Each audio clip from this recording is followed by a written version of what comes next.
E aí, pessoal, como estão? Vamos começar mais uma semana, né? Semana 5 do PET 2, né? Do segundo bimestre de 2021. A gente continua ainda falando sobre as transformações do mundo rural, né? Na parte rural.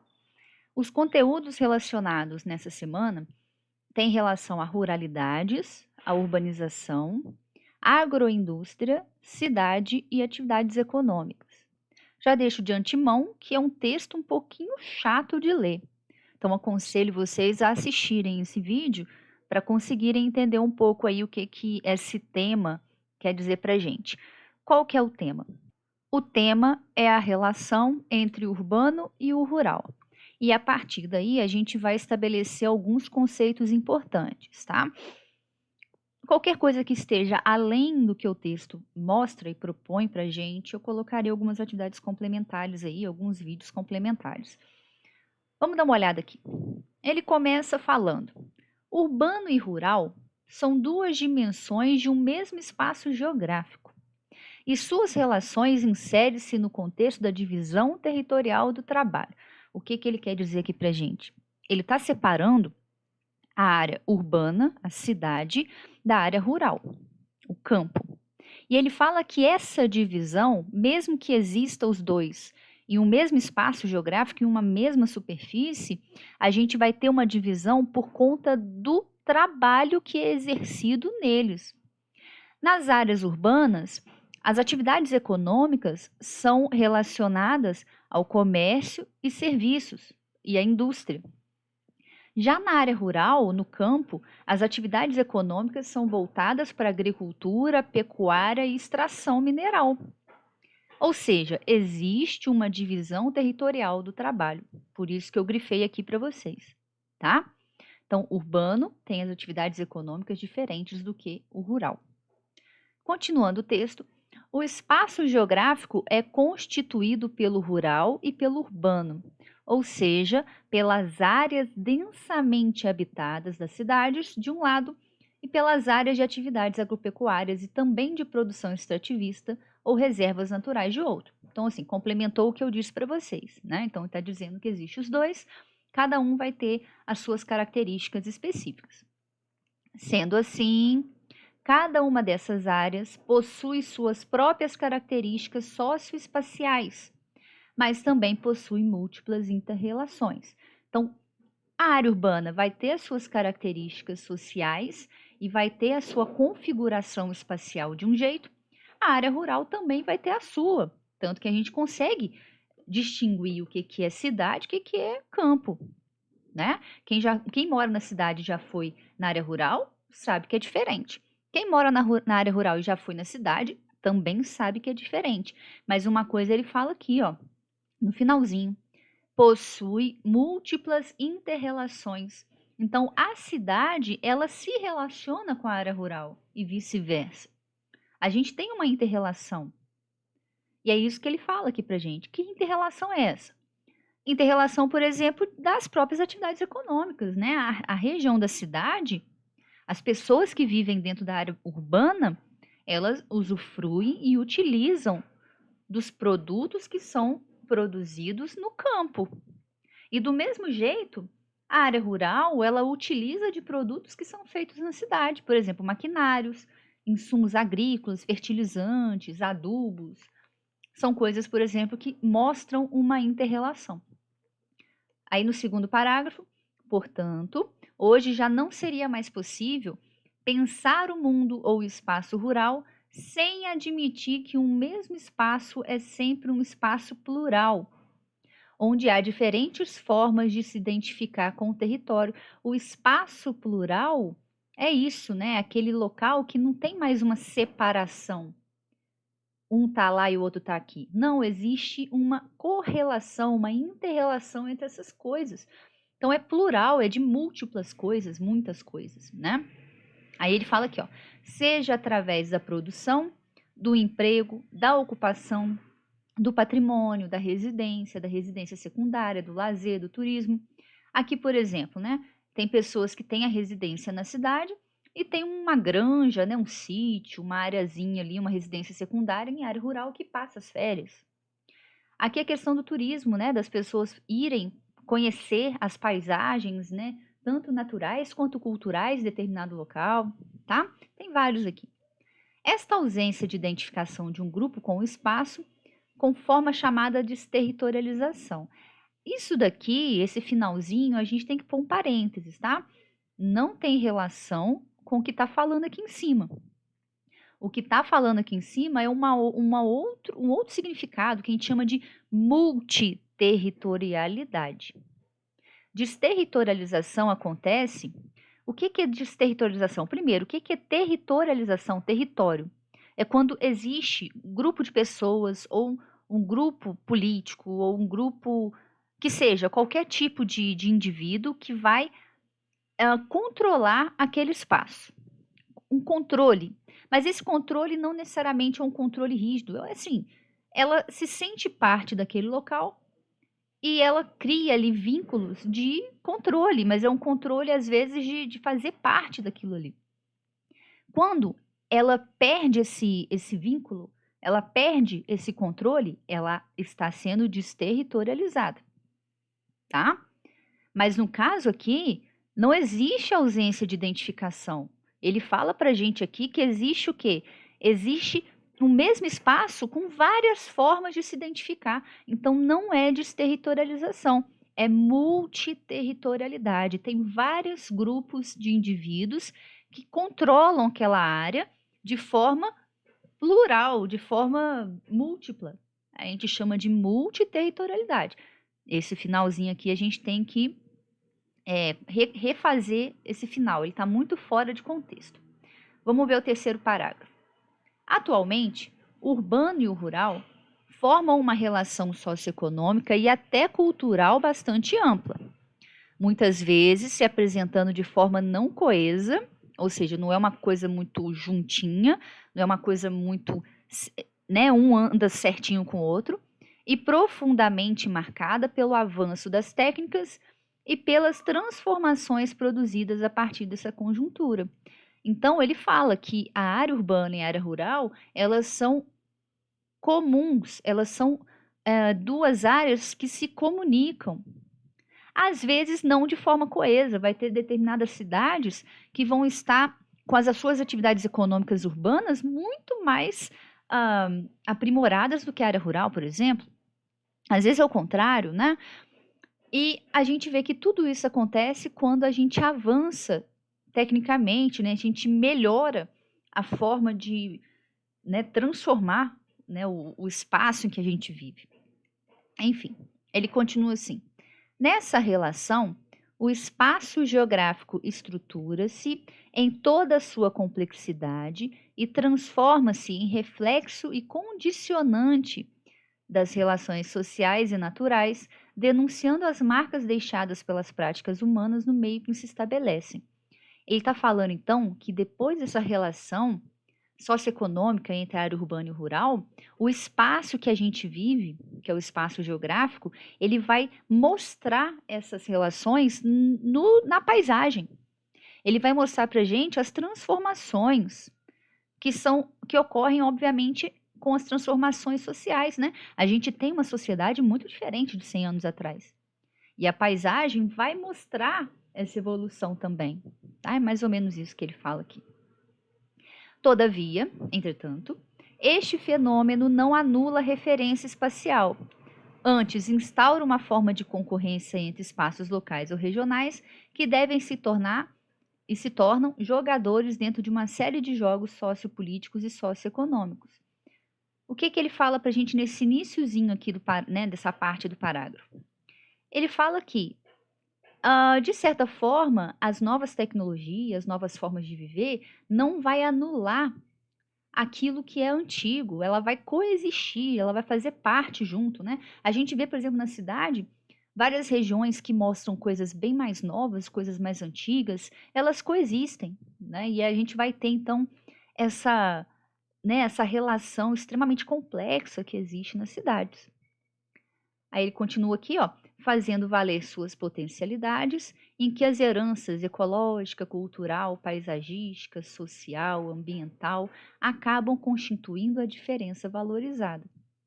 E embora estes processos toquem também ao urbano, As pequenas cidades, o mundo rural tornou-se predisposto atualmente a constituir um polo do passado histórico, da herança, dos valores seguros, da sociabilidade convivial, em suma, constituir um apoio no imaginário de práticas de relocalização. Nossa, que parágrafo chato, né? Mas o que ele quer dizer para a gente aqui? Ele quer dizer que a área urbana e a área rural, elas evoluíram conforme a sociedade foi evoluindo, né? As melhorias tecnológicas, técnicas, a necessidade de novos postos de trabalho, novas atividades econômicas e tal.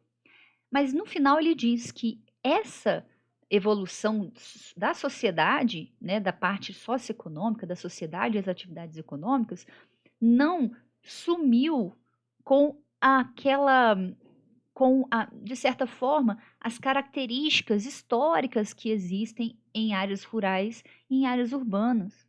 E a área rural seria uma região onde essa historicidade, ou seja, essa marca histórica, seja mais forte do que realmente na área urbana. Ou seja, a cidade ela se transforma mais do que a área rural. É o que ele fala aqui, né? Ele diz essas coisas bem difíceis, mas é mais ou menos isso que ele fala para gente. Depois, ó, mais um parágrafo. Nesse sentido, a noção de ruralidade pode ser pensada como conjunto de categorias referidas a um universo simbólico ou visão do mundo que orienta práticas sociais distintas em ambientes culturais heterogêneos. O rural não pode ser interpretado, portanto, apenas como a penetração do urbano industrial naquilo que se definia convencionalmente como rural, mas igualmente pelo consumo realizado pela sociedade urbana industrial de bens simbólicos e materiais e de práticas culturais reconhecidas como próprias no dito mundo rural. O que ele fala aqui? Ele fala de ruralidade. O que é ruralidade?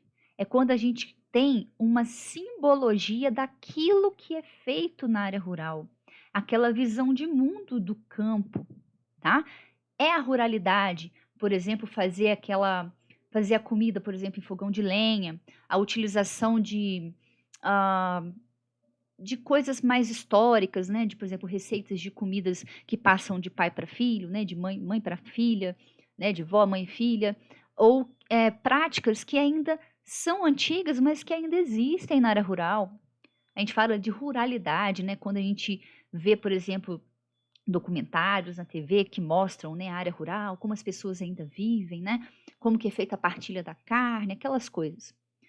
Ele fala disso, né? Que esse rural, ele ainda existe. Então ele fala aqui no finalzinho, como eu disse, ó, que ele não pode ser interpretado apenas como algo que foi transformado pela industrialização, mas porque existe algo rural antigo que ainda vai ser consumido pela sociedade mais contemporânea, mais atual. Mostrando, então, uma simbologia, é algo simbólico, algo antigo, algo que faz parte, né, daquela cultura. Tá? No finalzinho, ele termina assim. Assim, a ruralidade pode ser vista como um processo dinâmico de constante reestruturação dos elementos das culturas locais, com base na incorporação de novos valores, hábitos e técnicas. Então, o que é ruralidade? É quando a gente tem o elemento da cultura local, aquilo que eu falei com vocês, né, daquilo que a gente enxerga que faz parte do campo, aquela forma histórica de conviver com, né, a produção do alimento, a forma de viver com a natureza e tal, mas ao mesmo tempo incorporada a novos valores que existem atualmente, certo? No finalzinho aqui ele ainda coloca pra gente um filme que quem tiver acesso para assistir, que chama Que Horas Ela Volta, que é um filme que fala de uma filha de empregada doméstica viajando de Pernambuco a São Paulo para prestar vestibular e não se comporta da forma como os patrões da mãe esperam. Mas por que, né, acontece isso? Porque se ela vem de uma área de interior, com valores, como eu disse ali em cima, culturais, mais antigos, né? Antigos no sentido de histórico, a forma cultural que é passada de pai para filha, quando ela chega numa grande cidade como São Paulo, ela vai encontrar padrões e valores culturais muito diferentes, muito mais dinâmicos, muito mais complexos, muito mais atuais, e que pode mostrar, né, um padrão, uma forma de ver a vida diferente. Então é um filme aí que eles colocaram pra gente, tá? Vamos ver então as atividades que são relacionadas a esse tema, que é um tema bem mais conceitual mesmo. Ele está falando o que que é rural, o que que é ruralidade, o que que é a diferença entre área urbana e área rural, tá? Vamos ver as atividades. A primeira questão fala assim: descreva como as mudanças no trabalho no campo rural, campo, aqui talvez esteja faltando alguma palavra, né? Mas beleza, como as mudanças no trabalho no campo rural sofreram alterações na vida e na relação das comunidades com o espaço. Lembre-se de tomar como referencial a Revolução Verde, o êxodo rural estudado em semanas anteriores. O que que ele quer que a gente escreva aqui? Quais mudanças ocorreram no campo com, de certa forma, a evolução da sociedade e do uso de novas tecnologias, né, como a Revolução Verde? Com essa nova forma, né, essa nova mudança de trabalho no campo, né, na área rural, houve então o êxodo rural. O que que seria esse êxodo rural, né? Por que que ele ocorreu? Então é isso, né? Vamos descrever as mudanças do trabalho com a implementação da Revolução Verde e as consequências que essa Revolução Verde trouxe, como o êxodo rural, tá? É só isso que a gente vai descrever. Questão 2. O êxodo rural é uma modalidade de imigração muito comum no território brasileiro, principalmente na década de 60, 70, foi intenso. No entanto, este processo pode gerar uma série de problemas para os migrantes que não possuem qualificação profissional para se inserirem no mercado de trabalho. Neste contexto, analise a seguinte tira, né? A gente tem aqui as mesmas pessoas trabalhando no campo e trabalhando na cidade. O que que mostra para a gente? Que provavelmente essas pessoas aqui passaram pelo êxodo rural. O que que é êxodo rural? Né? É a fuga em massa das pessoas que moram no campo para as grandes cidades. Essa fuga em massa vai fazer com que essas pessoas cheguem nas cidades e não ser, né, muitas delas não vão ser absorvidas pela cidade, porque a cidade, as suas atividades econômicas, né, de prestação de serviço e comércio, exigem talvez uma qualificação profissional que não tinha na área rural até então. Então, o que que vai acontecer? Essas pessoas vão acabar chegando nas cidades e ainda vão estar segregadas, separadas, sem acesso ao mínimo para a qualidade de vida. Então, vamos analisar a seguinte tira? O que que ela mostra para gente? Tem relação com o que eu acabei de falar, tá? Vamos ver a próxima questão? Questão número 3. Nos países industrializados, a migração campo-cidade tem como causa fundamental. Então, naqueles países industrializados, o deslocamento de pessoas do campo para a cidade tem qual causa fundamental? Carência de melhores condições sociais no campo? B. Baixa produtividade agrícola? C. Pressão demográfica no campo? D. Substituição de mão de obra pela mecanização? Países industrializados. Ele não está falando se o país é desenvolvido ou subdesenvolvido, tá? É um pouquinho diferente? É. Nos países desenvolvidos, as migrações campo-cidade, normalmente, ela vai vir por conta da substituição de mão de obra pela mecanização. Já nos países subdesenvolvidos e industrializados, a gente vai ter também, por exemplo, de certa forma, uma relação no campo social muito ruim. As pessoas não têm condições sociais de viver bem no campo, então elas fogem, né? Elas vão em fuga para as grandes cidades procurar melhores condições de vida. Então, ele fala de forma geral, né? A migração campo-cidade tem como causa fundamental.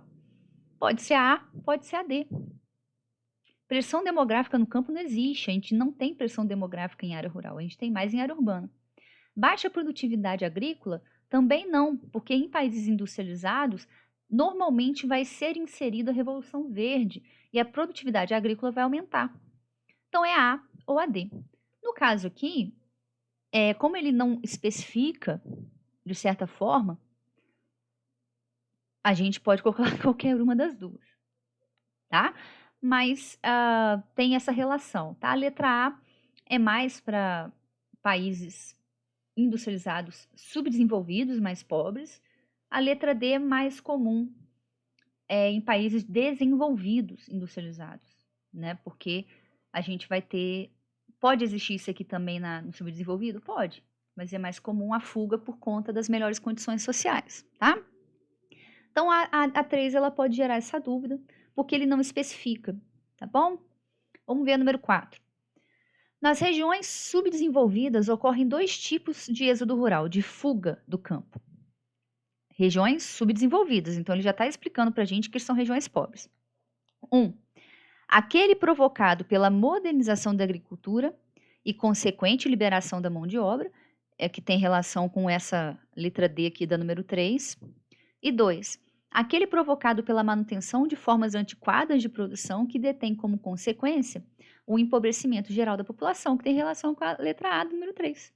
Então, existe também na região subdesenvolvida essas duas formas de êxodo, tá? Aquela que a pessoa vai ser substituída pela máquina e aquela que a pessoa vai fugir porque ela não tem condições de viver no campo. Mas, enfim, a respeito dos dois tipos de emigração, por que tem a letra E? Porque está falando da saída. Emigração é o deslocamento de saída, elas estão saindo do campo, tá? Pode-se dizer que no segundo tipo, predomina uma agricultura comercial especulativa que emprega numerosa mão de obra. O segundo tipo, ele está falando disso para gente? Que está tendo uma agricultura comercial especulativa? Sei lá, né? B. No primeiro tipo, há perda de população, mas a produtividade agrícola se eleva. Então, aqui a gente vai ter perda de produção, né, de população no tipo 1? Sim, porque a gente está fazendo com que as pessoas saiam do campo. Mas a produtividade agrícola ela vai se elevar? Bom, se você moderniza a agricultura e utiliza uma mecanização, você está aumentando a produtividade. Então, é menos pessoas trabalhando e mais produção, porque as máquinas vão fazer esse trabalho. Letra C. Tanto o primeiro como o segundo tipo resultam de processos de inovação da agricultura. Será que o 1 tudo bem, mas será que o 2 tem relação com isso? Inovação da agricultura? Ele está falando de coisa antiquada, coisa antiga. E D. Só ocorre imigração rural. Aqui, vamos ler tudo. Só ocorre imigração rural quando as condições de vida da população atingem níveis de pobreza absoluta. Primeiro, não é imigração. A gente está falando de emigração. E migração, com a letra I, é entrada. É o deslocamento de entrada. É como se tivesse entrada de pessoas na área rural. A gente está falando da saída. E aí só vai ocorrer quando as condições de vida da população atingem níveis de pobreza absoluta? Tá meio esquisito isso aqui, né? Mas tem uma letra aqui que é mais coerente. Vamos para a última questão? 5. O processo de migração, e aqui a gente não tem a letra E nem a letra I, porque aqui é o deslocamento de forma geral, tá? Então, migração é deslocamento de entrada e de saída. Quando a gente põe a letra na frente, a gente está especificando qual que é o deslocamento.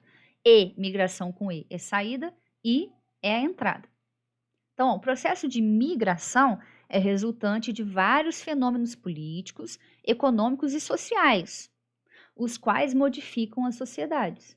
No Brasil, o intenso processo de movimentação da população ao longo da segunda metade do século XX provocou várias mudanças no país.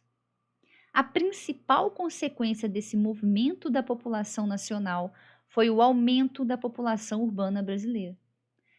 Esse movimento é chamado de quê? Gente, a gente estava falando disso agora, né? Que a fuga acelerada das pessoas do campo para a cidade gera um movimento migratório. E ele tem um nome. A gente falou lá na frente, ali, logo no início, no meio do nosso texto. É refugiados ambientais, diáspora brasileira, migrações externas ou êxodo rural? Muito simples também essa questão, tá? Pessoal, espero que vocês tenham entendido sobre nossa semana, tá?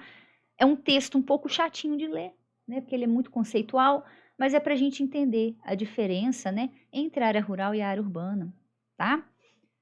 E as questões não são tão difíceis, não. Todas elas vão remeter a temas que nós já estudamos